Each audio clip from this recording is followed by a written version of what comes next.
I think we all have our own ghost story. When you look at a ghost story closely enough and talk about the details to the right people, you find that there are explanations for what you dealt with.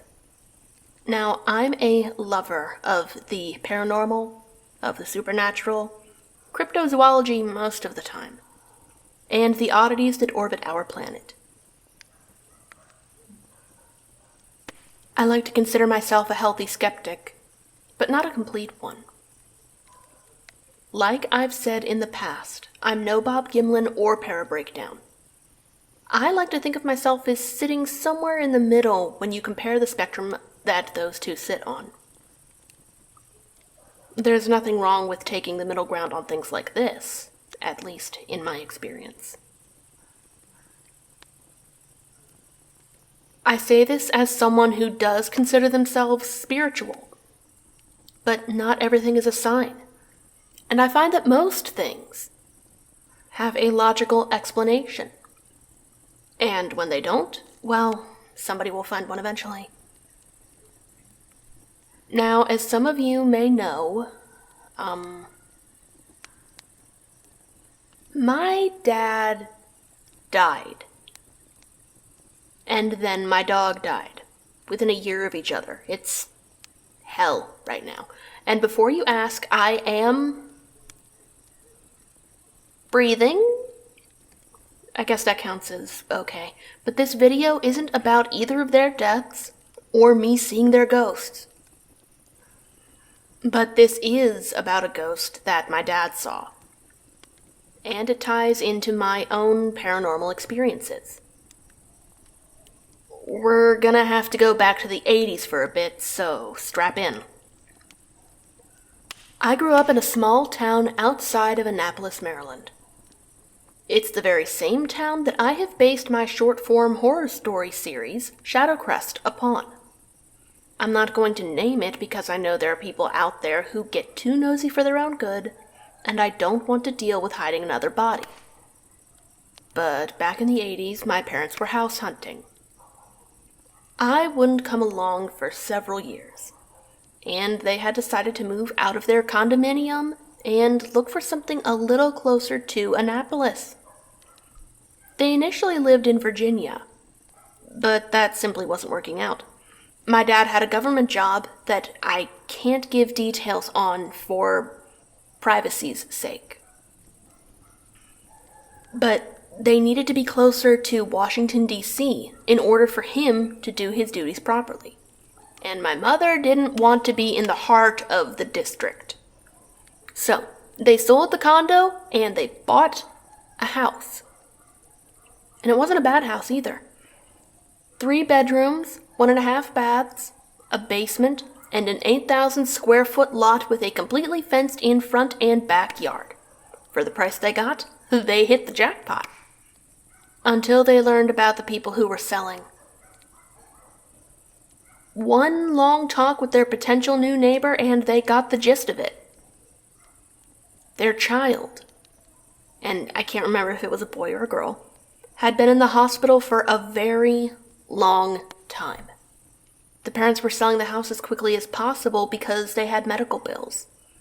And in doing so, they were very happy to sell to my parents, who apparently were the first bidders. They wanted to be gone as quickly as possible.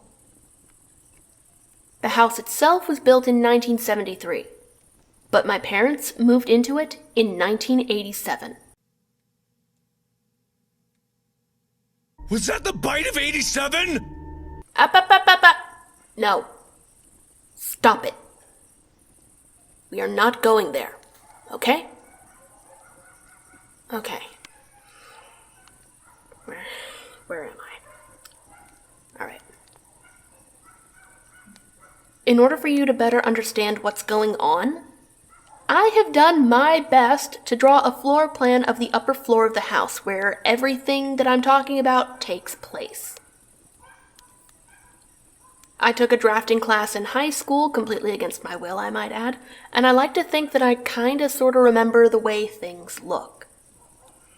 I even labeled rooms for you so you can better understand what's going on.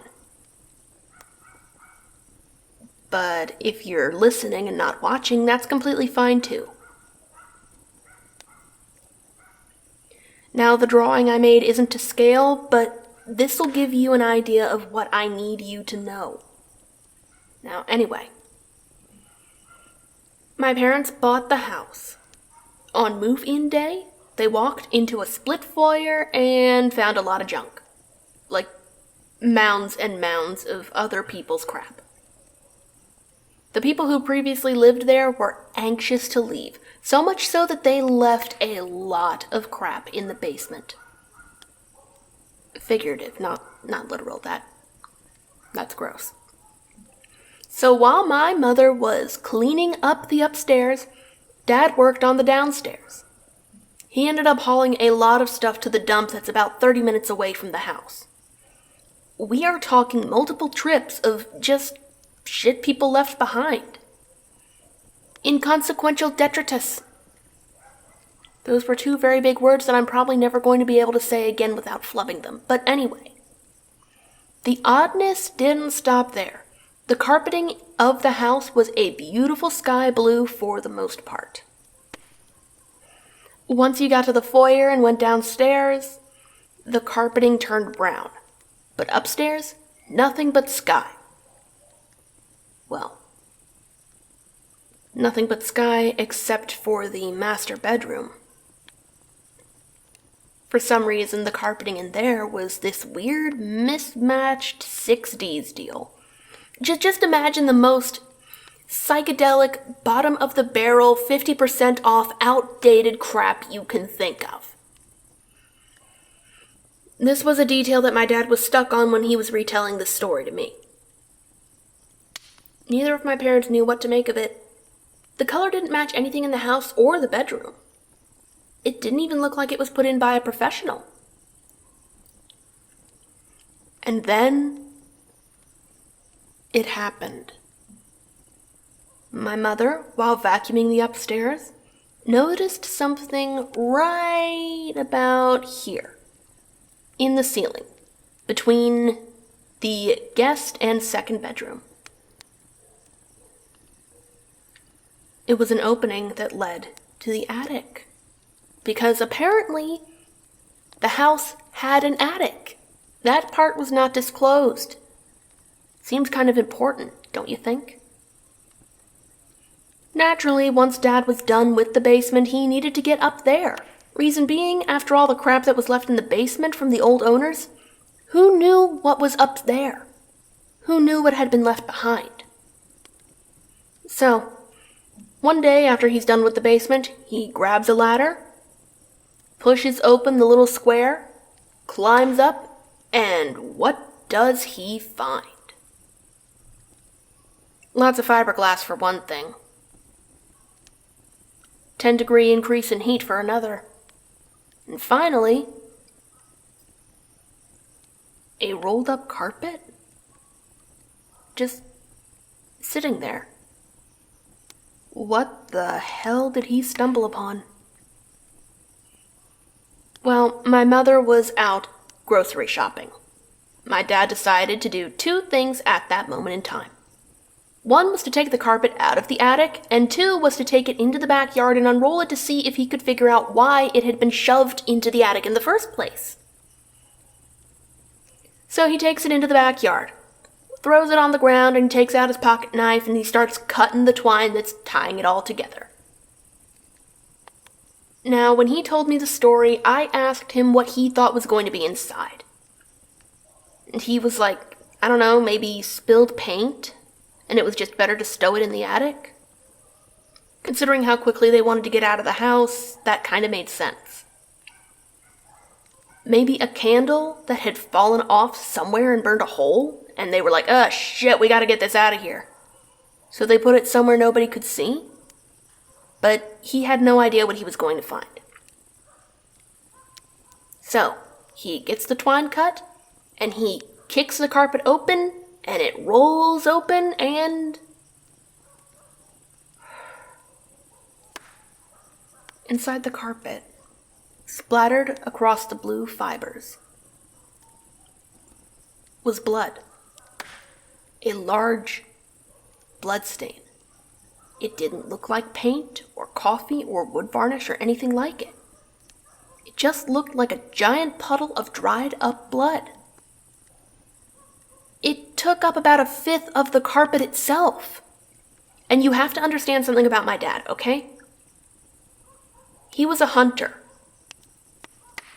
His mom, who is still alive, was a nurse, and she had patched up plenty of childhood friends of his. My dad knew what blood looked like. I have every reason to think that someone who grew up around blood, like he did, would know what he was looking at. Suddenly, the weird, mismatched carpet in the master bedroom made sense. And so did hiding the carpet in the attic instead of throwing it away. At this point, my dad had no idea what to do. If he called the police and it ended up not being blood, he would feel silly. If he put it back, he would feel guilty. And he didn't feel right driving it up to the dump because what if somebody else found it and it got traced back to him, and then he had to answer a whole bunch of questions? He didn't have a way to contact the people who previously owned the house, and he didn't want to ask the realtor about it because she probably wouldn't know either. They'd been in the house for like a month, and this was just hovering above their heads, waiting to be discovered. So, my dad decided to cut the carpet into a bunch of squares, shove it into a mostly empty trash bag, fill the trash bag with more trash, and leave it out there for the garbage men to take. Problem solved. The end. Well, not really. Not at all, actually. From his angle, nobody had to get involved. And to him, it was like, it's not people blood. It couldn't have been people blood. Nobody could lose that much blood and not have some suspicions raised, right? You'd have to go to the hospital if you lost that much blood. Like I said, it didn't end there. This isn't a house cleanup story. It's a ghost story. And it wasn't long before shit started happening. Dad would be in the kitchen making breakfast or lunch, dinner, snack, grabbing a beer or grabbing munchies for his stoner wife. Whatever you do in the kitchen, that's where it started. He sees something move out of the corner of his eye. But that's about it. He figures it's just a trick of the light or a floater or stress. Nothing serious, nothing important. He's overworked, he's tired, he needs a drink or a nap. Doesn't matter. Until he sees it just about every time he goes into the kitchen. He sees it zip by the open bathroom door when he's stepping out of the shower or taking a dump. It races from the living room to the master bedroom or from the master bedroom to the kitchen.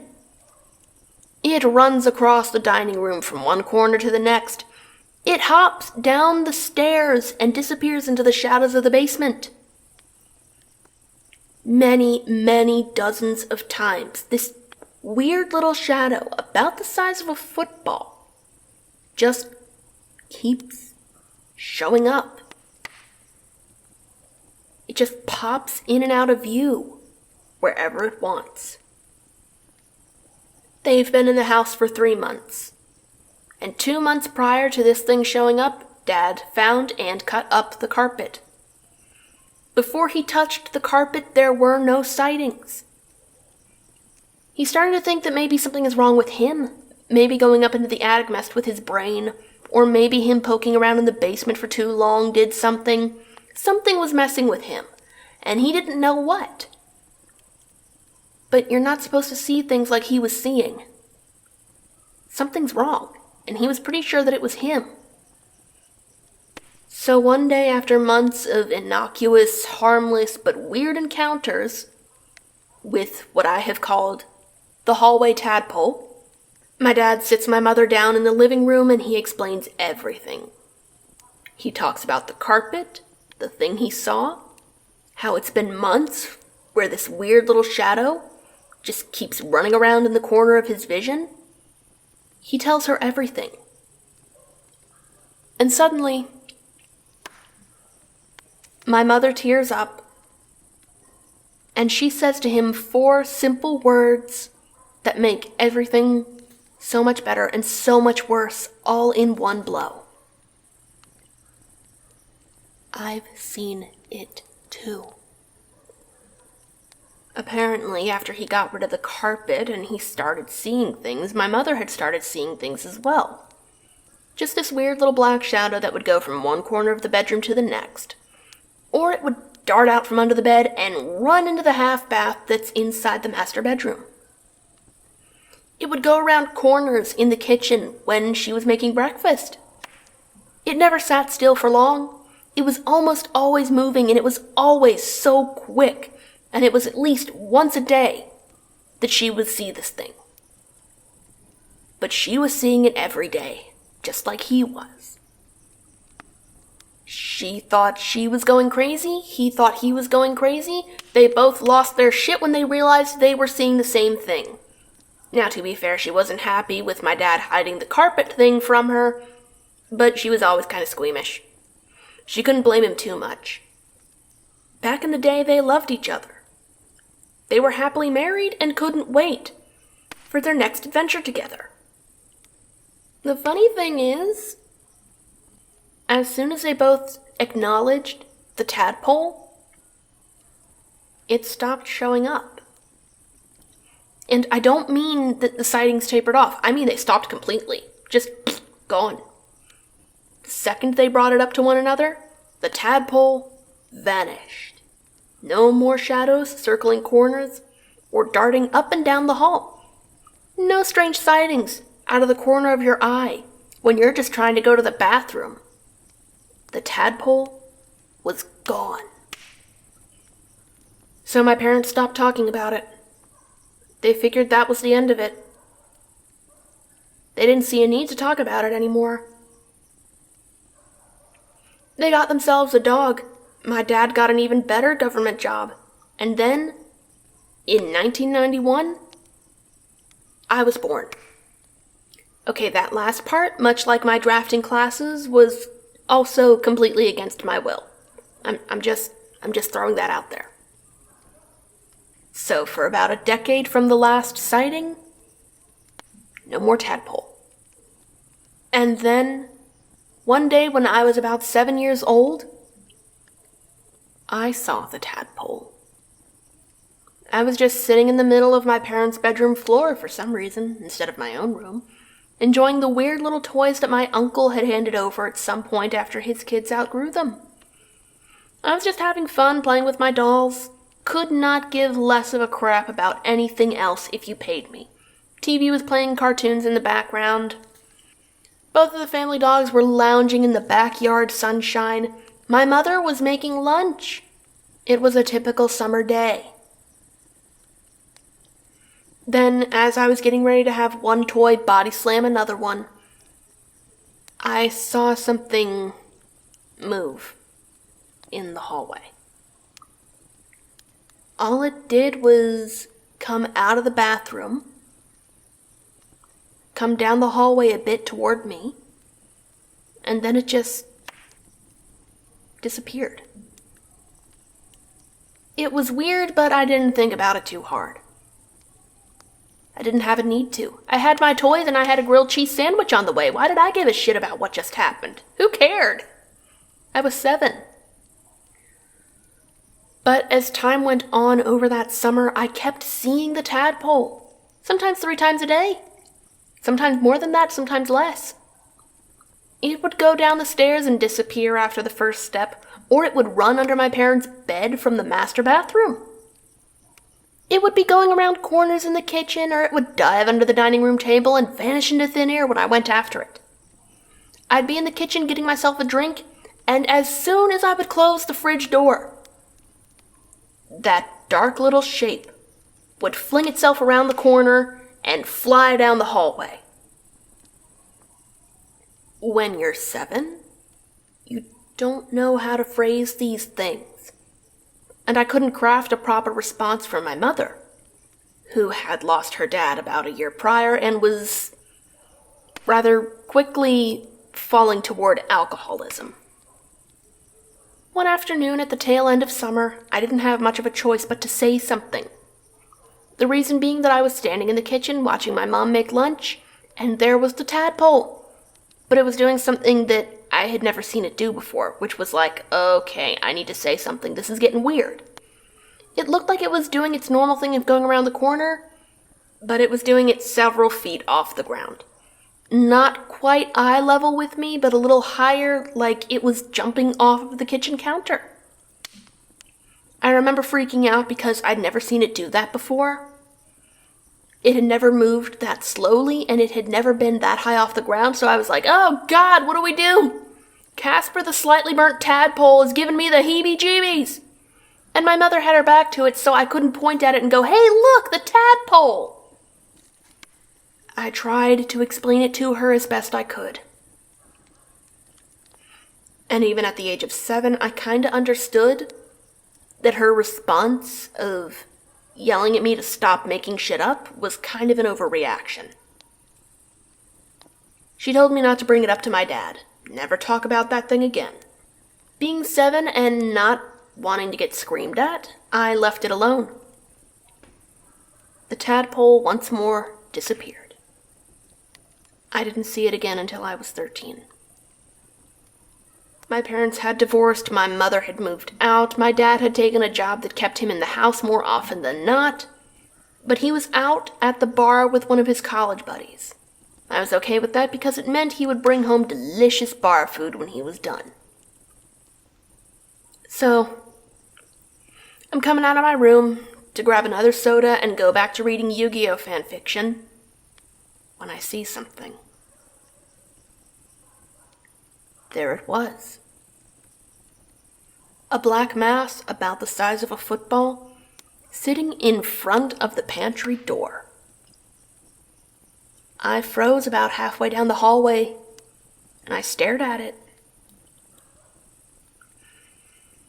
I was trying super hard to understand what I was looking at. It wasn't my dog because she was a big brown lump of a lab who was sleeping on my bedroom floor. But the mass, I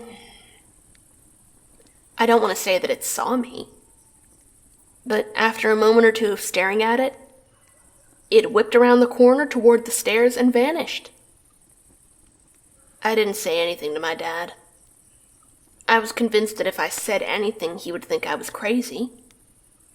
I never did bring up the incident in the kitchen with my mother to him, just as she requested. Still, I didn't see it again for another few years. I turned 16, and that was pretty much it. I was suddenly 16 and didn't have any desire to get behind the wheel of a vehicle, had a handful of friends, and was still adjusting to the new dog. The lab had passed away a few years prior, and Dad bought a hunting dog that he had no intention of actually hunting with. I think he liked the idea of hunting more than actually hunting. This dog had so much anxiety that we had to get her a friend. That's these two, by the way, and if you've been here a while, you are familiar with Angie and Sophie. Or Libby, who wouldn't stop chewing on her butt, and Lumpy Dog, who was a weirdo with a beardo. Anyway,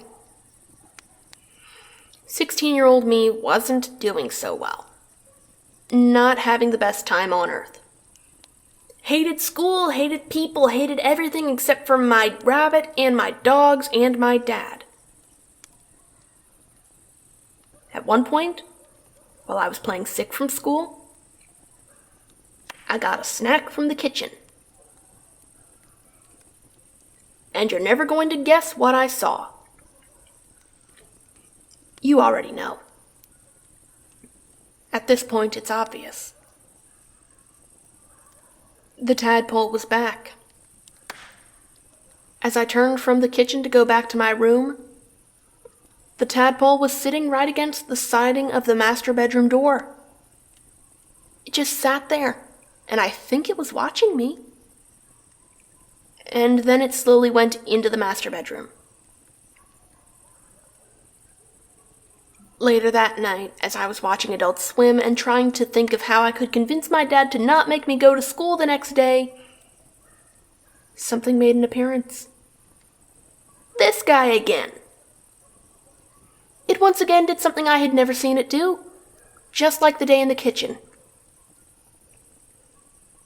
The tadpole seemed to squeeze itself under the door, and then it just sat there.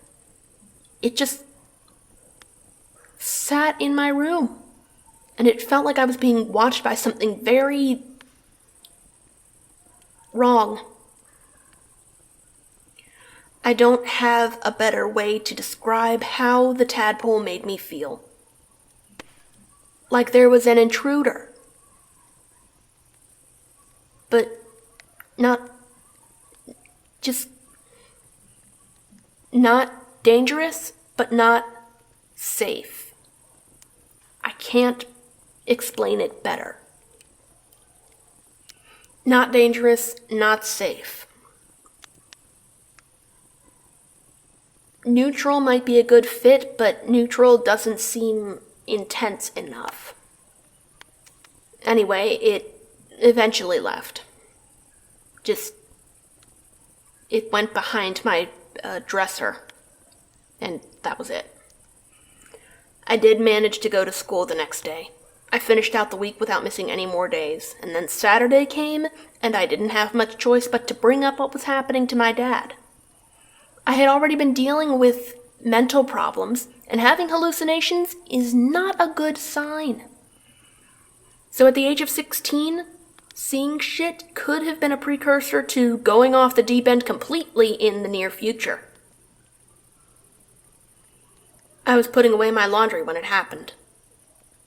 The tadpole slowly popped out from under my bed, ran across my feet, and dove under my dresser. I didn't feel anything weird, but I know what I just saw. I'd had enough.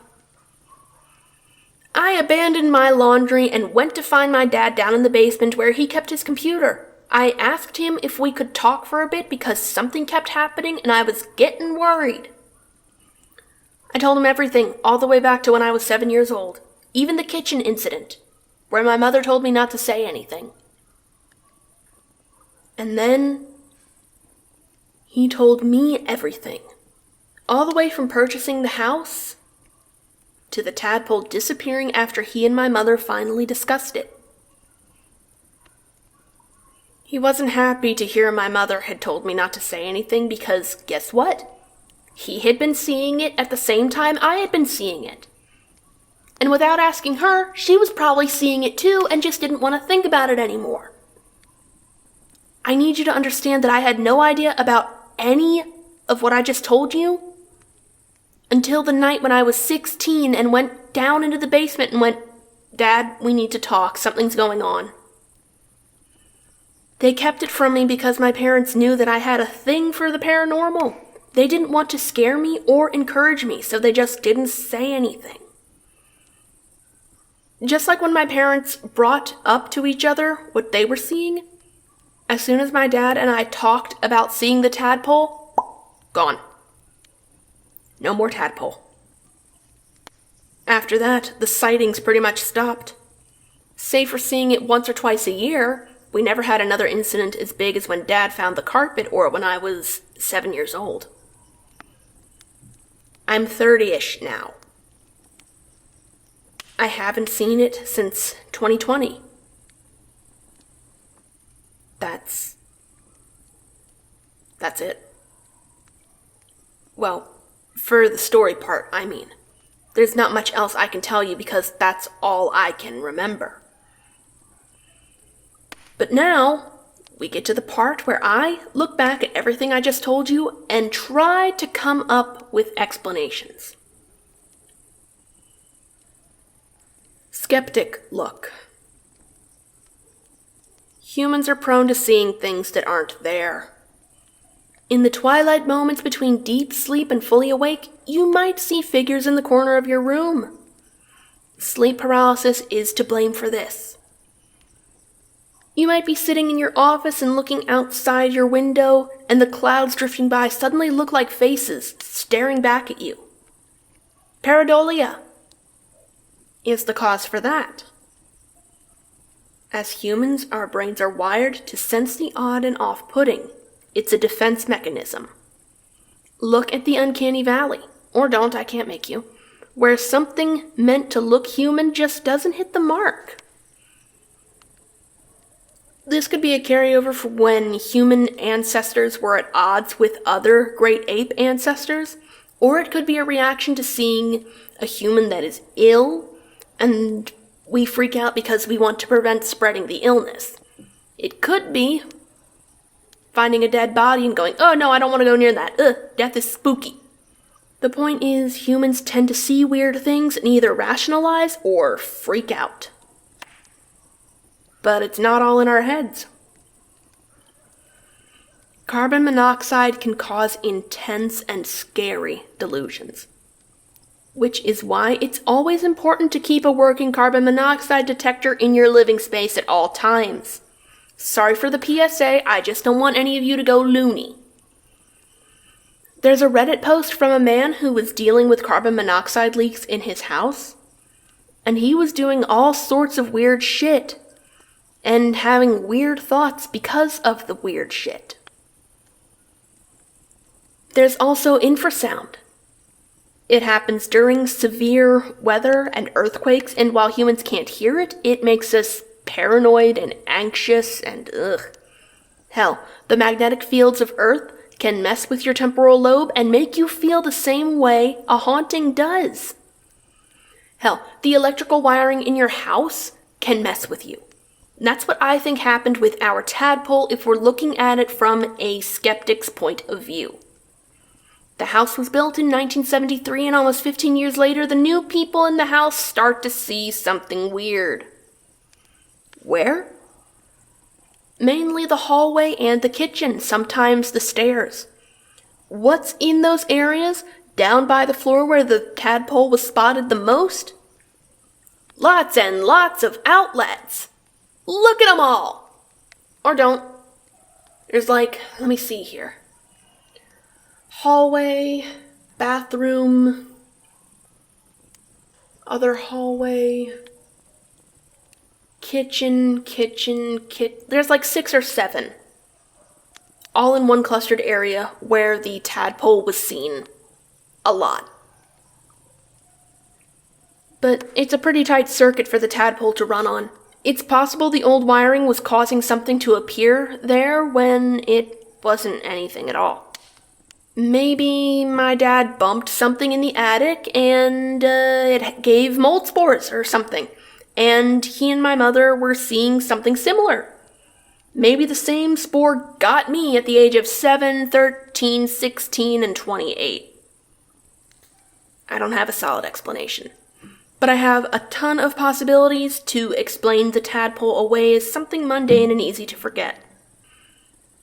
The believer look. Humans have had household deities, spirits, or guardians for centuries.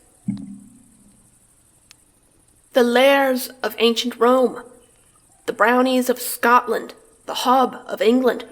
There's tons of these beings in folklore and mythology. These spirits are known to be helpful or mischievous, and dwell in homes doing what they do according to their mythologies.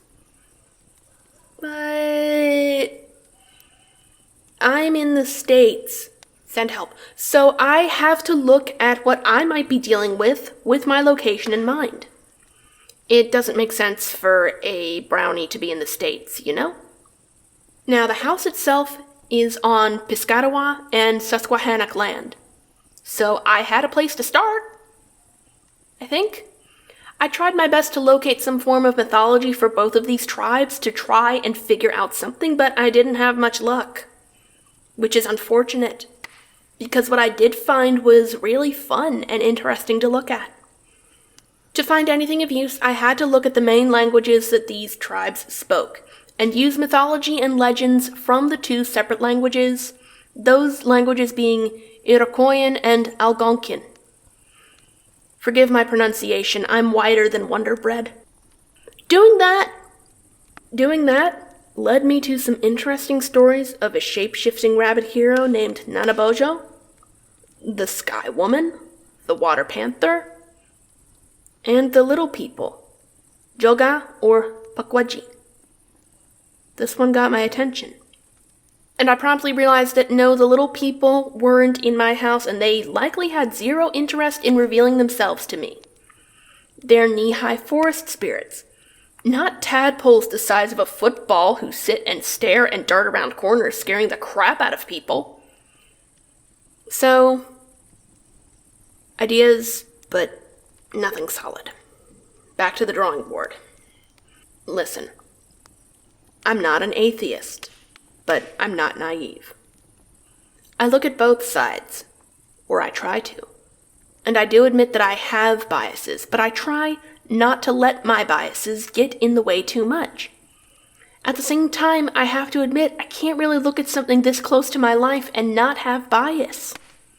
The one thing that makes me look at everything that my family dealt with and go, maybe something weird happened here, and not dismiss it all as mundane outright? The carpet. I can't see a reason to stuff a roll of carpet into an attic unless you're trying to hide something. The attic doesn't have a set of steps that pop out when you pull on a cord. There was no cord to pull. The only way that you can get up there is by pushing up on a square of wood after you climb up a ladder. You're not meant to go up there. It's not meant for storage.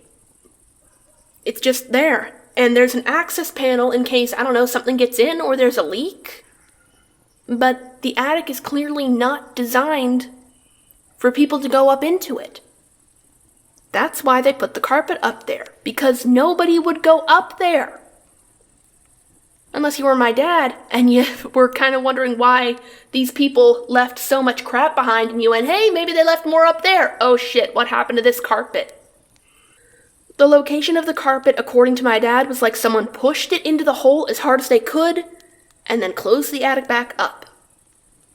That's a lot of effort to go through if it were something like paint or wine. As for the stain itself, it was the color of dried blood. That's what my dad told me, and I have no reason to doubt him on that front. And it wasn't a small amount of blood either. The room the carpet came from is a 9x11 room, and the stain took up about a fifth of that space, kinda off-center. If it wasn't blood, why did the previous owners put so much effort to hide it? Why not leave it in the basement? Or haul it to the dump? Or cut it up like my dad did? Why hide it? There had to be easier solutions if it were something innocent, don't you think?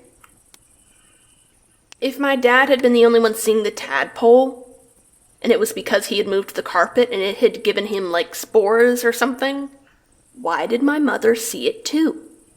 She didn't know about the carpet until weeks after the sightings started.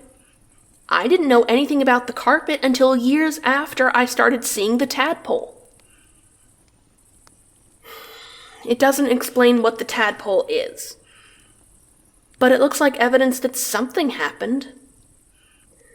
And unless I can contact the person who lived in this house before my parents, I'm not going to get anything solid about what happened here.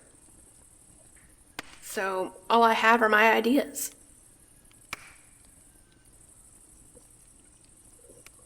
What do I think? Well, let's say that there is a ghost. Let's go with that to make this theory I have work. Who or what died? A cat. And I have more than just the animal in question when it comes to explaining what I think might have happened, if anything happened at all. I've had a lot of time to come up with how this would fit, and while it's not a perfect theory, I think it can work when we take everything we know into account. We unfortunately don't know a lot, but that gives me a little wiggle room. For the sake of having some sort of explanation, we're gonna go with a cat. It'll make sense later. Probably. The average size of a house cat is between 8 and 12 pounds, and the amount of blood that a cat has in its body takes up about 6.5% of its total body weight. We do a little math. We throw the calculator across the room because we hate doing math. And we come up with a cat that weighs about 10 pounds. To come up with a good average, do a little more math, get mad at the calculator again, we get a little more than 10 ounces of blood total. A good approximation, to better understand and visualize what we're talking about, is to look at an average can of soda. That is about 12 ounces, so we're talking a little bit less than that. Still with me? Okay. The carpet in question had a large stain that took up about 1/5 of the area total. In a room that's about 9 by 11 with short pile carpet, we're gonna have to do a little more math to figure it out. My calculator hates me back, I just know it. The total area for the room is about 99 square feet. You round it up a little bit, you divide that by 5, you get about 20 square feet, give or take a few inches. This does not mean that 1/5 of the carpet was taken up in a perfect square shape. It means that 1/4 of the carpet had a large amount of blood, enough blood that my dad freaked out when he first saw it. The problem is 10 ounces is not a lot, and nothing says that all the blood came out of the cat. Why was the cat bleeding? That part I can't answer. It's completely possible that something fell on it, like a cabinet that wasn't bolted to the wall. There have been too many incidents where a toddler starts climbing up a cabinet, and their weight jostles it, and the cabinet falls on them and kills them. It's not out of the realm of possibility that a cat could do something similar. Or maybe it ate something it shouldn't have that lacerated the inside of its throat and it bled out. Like a sewing needle, or the pull tab of a soda can. Cats eat weird shit just as often as dogs eat weird shit. Whatever happened, the poor thing died. That's what's important here for this fictional cat. It got hurt, it bled out, it is dead. Nothing says it has to be a cat. It could have been a dog for all I know. Those get much larger than the average house cat, but I'll get to why I picked a cat later. The cat is injured and laying in one place. Maybe it struggled a bit and it moved around, and then it bled out there. There were no suspicious stains on the carpet, other than the giant fucking blood stain. So we have to assume that the animal died in the bedroom. Whatever killed it made it bleed a lot. Now, what is your first response to blood? Probably to clean it up if you didn't pass out because blood makes you squeamish.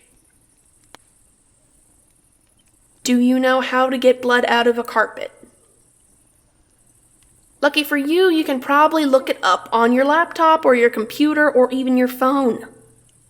What if you don't have a smartphone or a laptop? Home-based computer? Okay. Would you know how to get a large amount of blood out of carpet without the help of the internet? Home-based computers were not common in the 80s, and the internet? Well, that didn't come about until 1989, and it wasn't accessible to the general public until 1991. Let's say you're one of 2 adults who were in the house. Like I said, the previous owner were a couple and their child. Their child was in the hospital for an illness for an extended period of time. Having a sick child causes a lot of stress, Hospital visits, sleepless nights, being out of the house a lot. Money is tight, things are going wrong left and right. What are you supposed to do? You decide to sell the house to cover medical expenses, or to move somewhere cheaper, maybe even to live closer to the hospital. I'm going with medical bills because this is America, don't catch you slipping now. You come home from visiting your sick child at the hospital and you find that your pet is dead. And there's blood all over the carpet of your bedroom. You're not going to stop to think of how to properly clean blood out of carpeting. For all you know, it's just standard procedure with soap and water. But the thing is, blood is tricky. Most stains are. Water and soap do not get the blood out of the carpet. In fact, you're making it worse. All you can do is spread the mess around. You make it worse to the point that there is no salvaging the carpet. You're getting ready to sell the house anyway. You've got too much going on to call a proper cleaner. You also have to bury your dead cat. What are you going to do? A proper cleaner could take days to get there. It could take you a couple days to find somebody who will clean up the blood, no questions asked. You don't have that kind of money. You don't want people to question where the blood came from because you've got too much going on already. So what do? You rip up the carpet, roll it up, stuff it in the attic where nobody will look for it for a while. You did your best to clean it, but all you did was spread it around. You made 10 ounces of blood look like a fucking horror film. You did your best. You really did. But all you can do is hide the carpet. And you explain to your spouse what happened. Hell, maybe they came with you that night, saw what happened, and it was their idea to hide the carpet. Now you've got the issue of an empty master bedroom. Everything is already moved out, you're getting ready to go, but money is still tight. The closest dump where you could have taken the carpet is 30 minutes away. At least in the time frame where this happened. You don't have time to drive to the dump, toss out the carpet, and drive back home. That's at least an hour and a half out of your day. Your kid is in the hospital. You want to spend as much time with them as you can. What you do have time for is to go to the carpeting outlet. That building still exists, but the carpeting outlet closed down a very long time ago. It makes more sense for you to go to the carpeting outlet about 12 minutes away from your house, closer to the downtown, buy a large, cheap remnant of carpet as quickly as you can, haul it home, cut it to fit by yourself, and hope the people buying the house don't give a shit that it doesn't match. Cheap meant ugly and outdated, but it worked, and they were trying to get rid of the carpet anyway. You bury the cat, you visit your child, a few weeks later someone buys the house. It's no longer your problem. The carpet is going to stay up in the attic as long as people keep their nose out of there. You're paid, you're packed, you're never gonna say a word to the new people. And now for the fanciful shit. Cats have always had a role in mythology, spirituality, witchcraft, what have you. Guides to the spirit world, worshipped, or in some cases, bad luck. A traumatic death begs to stick around, at least if you've seen The Grudge. Some parts of the spiritual community think that ghosts don't know they're dead, other parts say that they do know they're dead and just don't want to move on yet. Whatever the case, it explains why the tadpole took the shape it did. Nobody really sees full-body apparitions, not for something like this.